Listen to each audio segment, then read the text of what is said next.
Merhaba arkadaşlar, Takı Tasarım YouTube kanalıma hoş geldiniz. Ben İknur Dökmez. Bugünkü videoda sizlere geçen hafta yaptığım bu makrume örmek için tahtanın üzerinde bileklik yapımını göstereceğim. Bu bileklik yapımı çok kolay ve şık, papatya desenli bir makrume bileklik yapacağız beraber. Gördüğünüz gibi bütün malzemeler burada. Hepsini size teker teker göstereceğim. Gerekli olan malzemeler makrumelik ip gerekli. Ben Dore markasının ipini kullanacağım. 1 milimlik. İsterseniz daha ince olanlarını da kullanabilirsiniz. Aradaki farkı size göstereyim. Bu biraz daha kalın, bu biraz daha ince. Bu 5 milimlik, bu da 1 milimlik. Cetvel, makas, çakmak, yapıştırıcı, 4 milimlik boncuk veya kristal de kullanabilirsiniz. Şöyle size göstereyim. Bu tarz bir kristal de kullanabilirsiniz. Yuvarlak kesimli. Ve 8 milimlik yuvarlak kesimli boncuk gerekli. Ve paraşüt ipimizden 2 tane ip kestim. Bunun ölçüsünü yazacağım ekrana da.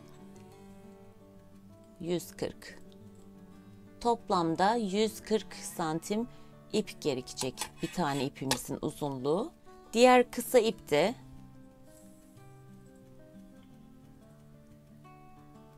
30 santim. Şuradan hemen tutuyorum. Kalan parçayı da şöyle yapalım. 30, 45. 45 santim uzunluğunda olacak ikinci ipte. 45 santimlik ipi yakıyorum hemen şöyle. Şöyle ucunu sivri yapmam lazım ve boncuklar rahatlıkla girsin diye ya da kristaller. Hemen şöyle 10 tane elime alayım. Makrumelik ipimize 10 tane kristal dizdim.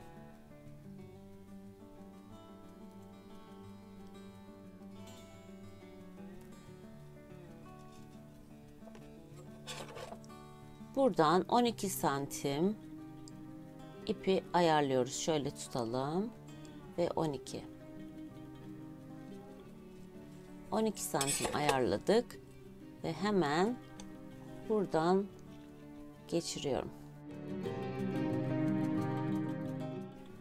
Bu kısım kapama kısmı olacak. Boncukların tekrar düşmemesi için en uç kısmına böyle gevşek bir düğüm attım. Buradan böyle sabitledik ipimizi.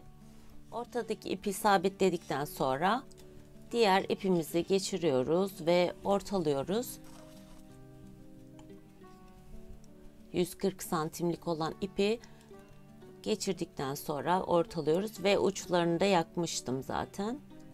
Boncukların rahat geçebilmesi için bu şekilde hemen ayar yapıyorum. Böyle ortaladım.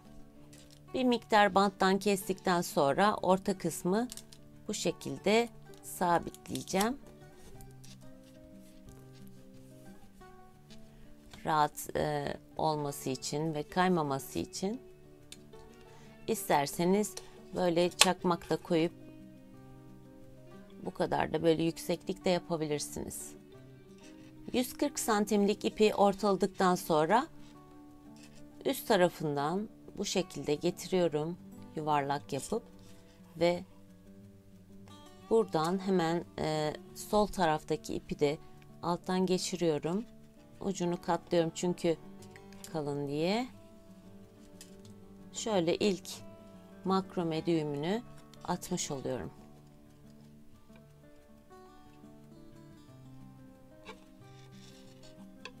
Önce sağ tarafa yaptık. Şimdi sol tarafı yine üstten ipi getiriyorum. Diğer ipi de hemen onun üstüne alıp şöyle ortasından geçiriyorum.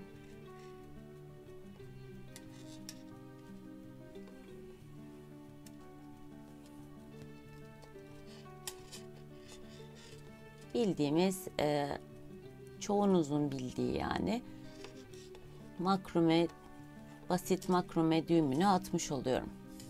Tekrar sağ tarafa getiriyorum ipi.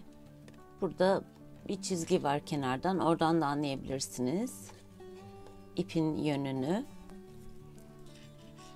Hemen diğer ipi de onun üstüne attım ve alttan giriyorum, tekrar ortadan, yani ipi çekiyorum, bir düğüm daha atmış oluyorum.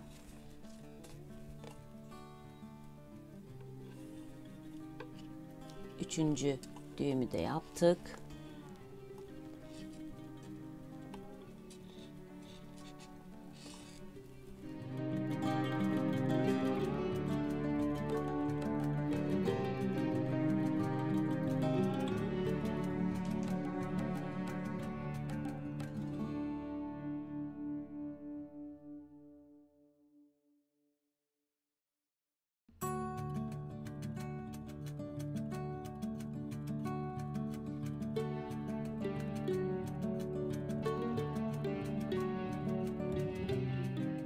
Evet, boncuksuz bir şekilde ördüğümüz taraf 3 santim kadar. 3 santim kadar ördükten sonra şimdi boncukla devam edeceğiz. Ve boncukları taktım, 3 sağa 3 sola olarak 8 numara boncuk takıyorum ve ortadaki boncuktan bir tane yukarıya ittiriyorum. Şöyle göstereyim. Sonra bunları tabii ki böyle sabitleyelim biraz daha. Burada basit yine makrome düğüm yapacağız. Sağ taraftan alıyorum ipi. Sağ taraftan ipi aldım bu şekilde. Ve ortasından geçirdim.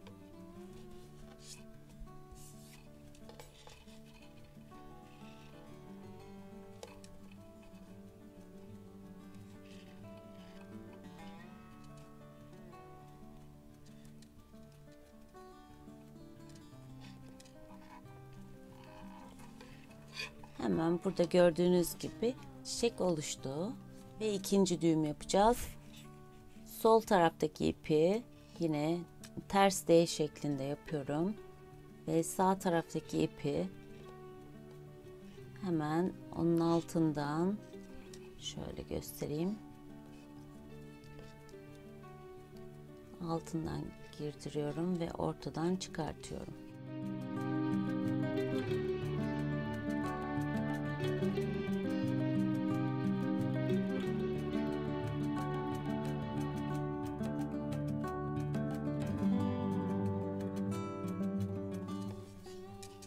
Ve bu şekilde tekrar üçüncü düğümü de yapacağım. Sağ ipi alıyorum bu sefer. Yine ortadaki ipin üstüne getiriyorum. Sol ipi onun üstüne getiriyorum. Ve ortalarından geçireceğim. Şöyle. Tekrar.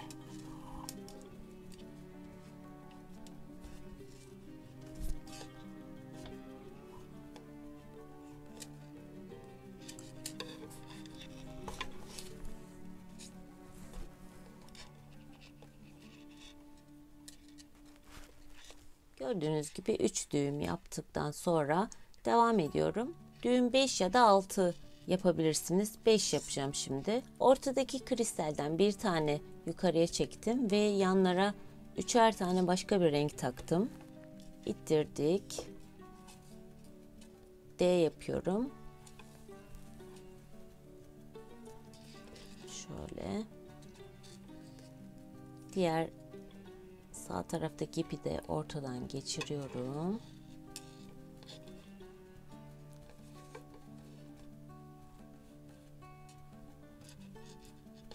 Düzeltelim elimizle.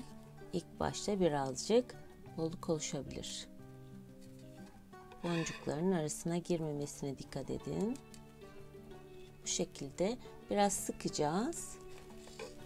Şimdi diğer tarafa geçeceğim. Sağ taraftaki ipi yine D yaptım bu şekilde. Sol taraftaki ipi de Uzun olduğu için katladım bu sefer. Yine hemen üzerine getiriyorum ve ortasından bu şekilde geçiriyorum. 2 oldu. Yine ters D yapıyorum. Alttan ortadan geçiriyorum sağdaki ipi.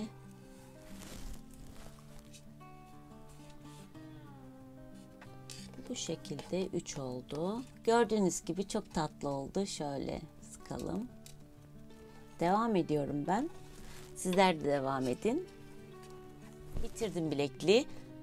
Burada baktığımızda 10 tane, yani ilk başta kristali de 10 tane koymuştuk. 10 çiçek yaptım. 3 santim buraya, 3 santim de buraya makrume ördüm. Düz olarak.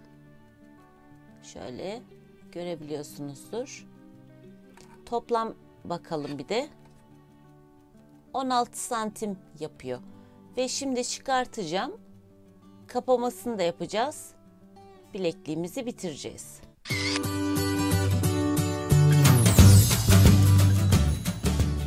Dönebilir ama elimizde şöyle bir düzelteceğiz. Bitti. İlk önce makasla şöyle buralarını kesiyorum, kalan parçayı. Bu orta, bunu yanlışlıkla kesmeyelim.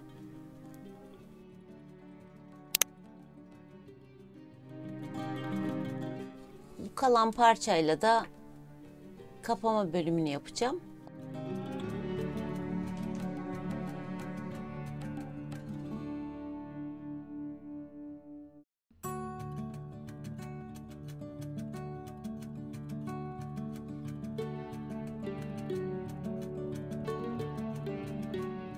Makrume ördüğümüz tahtadan yine yardım alacağız. Böyle şuradan tutturuyorum. Bu şekilde yapabilirsiniz. Yapabilirsem şu ikisine birden tutturmak istiyorum.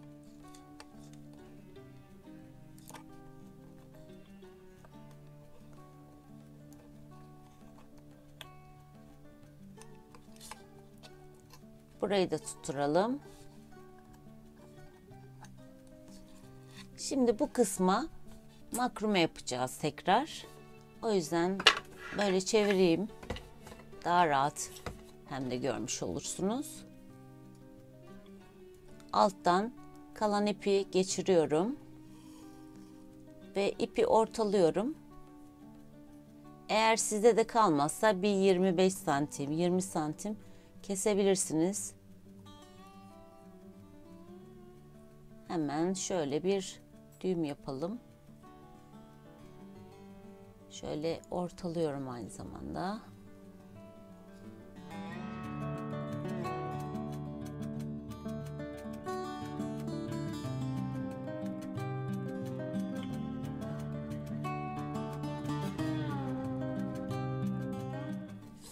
Altı tane yaptım.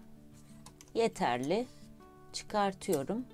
Tabii bunu iyice çektikten sonra keseceğiz.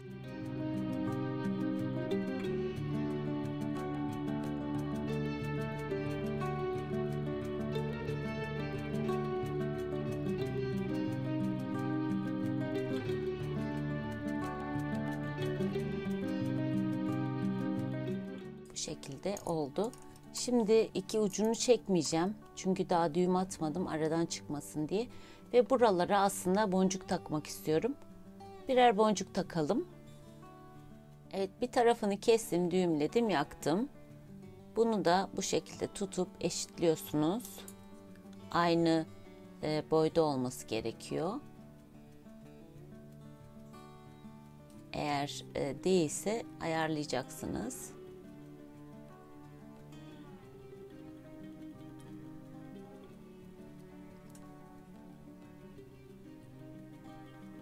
Şöyle bakalım.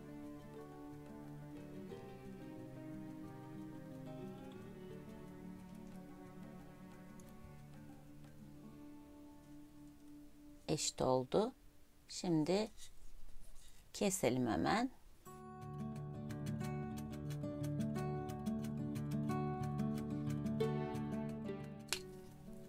Ve Bilekliğimiz bitti. Hemen takalım bir de. Rengarenk, isterseniz bunu tek renk de yapabilirsiniz.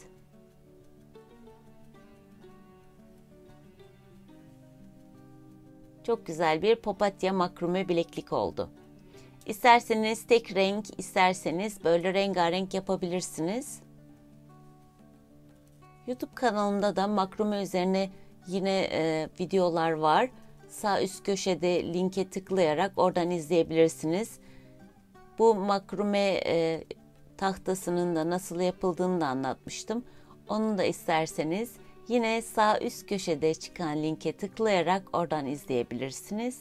Bir sonraki videoda görüşmek üzere. Sevgiyle kalın, sağlıcakla kalın. Hoşça kalın.